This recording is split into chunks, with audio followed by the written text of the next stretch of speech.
Olá, meus queridos! Mais uma vez, eu, a professora Alciele, estou aqui novamente para ajudar a vocês a desenvolver textos excelentes, dissertações excelentes para o Enem ou algum vestibular que você venha aí prestar. E sabe qual o tema que eu reservei para a aula de hoje, para que nós possamos discutir aqui ideias bem pertinentes? A ausência da educação financeira para os jovens no Brasil. Não é legal? Então fique aí e se liga na nossa aula. Então, veja só, o tema é extremamente atual. Traz uma abordagem econômica, a ausência da educação financeira no Brasil. De que modo eu posso contextualizar esse tema para o início do meu texto? Eu posso declarar que no Brasil a educação financeira ela é praticamente nula, praticamente ela não acontece, e se acontece, acontece de modo muito tímido entre uma instituição e outra. Na verdade, eu devo declarar, iniciando esse texto, que a família e a escola são duas instituições que, infelizmente, negligenciam na educação financeira para com os jovens. Daí, organizando esse início do meu texto, essa introdução, eu caminho essas ideias para a problemática que eu preciso evidenciar. Eu posso iniciar esta ideia abordando sobre a questão: uma negligência no tocante à ausência, uma negligência no tocante à educação financeira traz como consequência futuros jovens que no momento que estes estiverem inseridos no mercado de trabalho, possivelmente se tornarão jovens endividados, irresponsáveis ou incapazes de administrar suas primeiras finanças, o seu dinheiro que acaba de chegar com o seu primeiro trabalho, e a gente perde o potencial de desenvolver jovens empreendedores. Isso é uma problemática. E daí eu preciso evidenciar a minha tese. É uma realidade que, como se prova, precisa ser alterada. Precisa ser alterada porque vivemos num país capitalista. Mas cedo ou mais tarde, os nossos jovens vão estar inseridos nessa sociedade de consumo. Então, a educação financeira precisa ser uma prática constante na nossa sociedade. Não é legal iniciar o texto assim? Olha que eu estou dando todo passo a passo. Vão pegando essas ideias aí, já dá para dar uma abordagem introdutória. Terminada essa introdução, eu preciso pensar nos meus argumentos que, de certo modo, já foram aí citados anteriormente. Eu posso iniciar um argumento, o argumento 1, trazendo um ponto bem interessante. Existe uma evidência de dados estatísticos que comprovam que há um número elevado e crescente de jovens endividados no Brasil. E eu posso, alinhado a essa ideia, eu posso tecer aqui um pensamento de que isso ocorre por conta dessa ausência de uma educação financeira, a priori da família.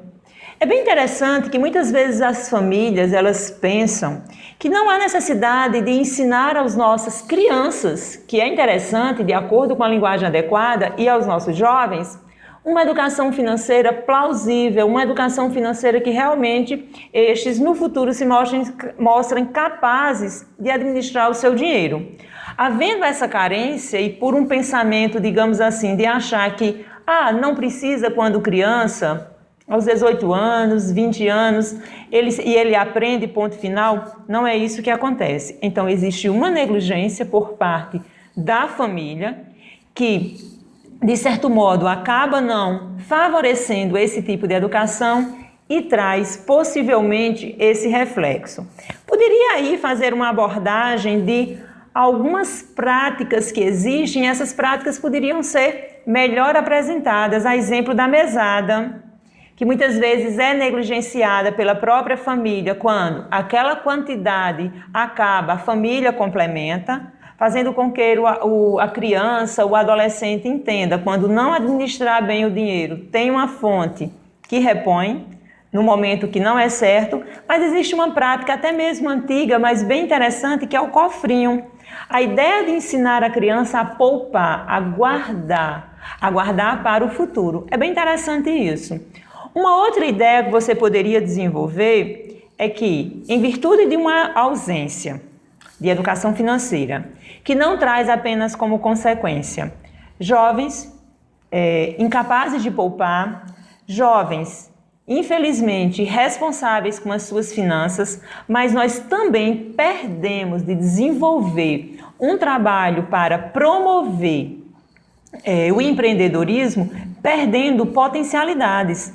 Tem pessoas que infelizmente caem no empreendedorismo de paraquedas e acabam não tendo condição de desenvolver um trabalho neste setor financeiro bem efetivo. E daí acaba com esse número bem crescente de empresas falindo. Por isso que é interessante que a educação financeira se faça presente. Eu estou construindo argumentos estes que vão combinar com minha tese, justificando a minha tese, que lá na minha tese eu falei, acho que vocês estão lembrados, que essa realidade precisa ser alterada. Daí, neste argumento, qual a ideia que eu jogo? Ela tem que ser alterada diante de uma problemática que se mostra carente para desenvolver espírito de empreendedorismo entre os nossos jovens. Isso é importante. Isso tem efeito positivo para a economia do nosso país. Olha só como essas duas ideias são interessantes. De modo muito simples, já estou caminhando vocês para a conclusão. Se na conclusão do Enem, e uma estratégia muito inteligente é essa, construir uma proposta de intervenção que respeite os direitos humanos, estou aqui com a faca e o queijo na mão. Eu preciso evidenciar novamente que a educação financeira se faz muito pertinente na nossa sociedade. Eu preciso evidenciar também aqui que a família é uma instituição que precisa desenvolver, sim, este trabalho, mas isso pode estar aliado à escola, num trabalho interdisciplinar. E daí, trazer como consequência jovens capazes de, numa sociedade capitalista, saber lidar com o seu dinheiro, com o seu futuro dinheiro. Não é interessante? Olha, eu espero ter ajudado a vocês a desenvolver ideias bem pertinentes aí acerca deste tema. Qualquer coisa, a aula não se acaba por aqui. Sabe por quê? Porque nós estamos sempre conectados. Deixa aqui o seu comentário. Mas antes de acabar a aula, não queria deixar de pedir a você a se inscrever no nosso canal se ainda não é inscrito. Deixa aí um like nesta aula, faz um comentário, faz uma abordagem para que possamos estar sempre aqui conectados. Tudo bem? Então, tchau e até breve para mais uma aula de redação aqui no nosso canal.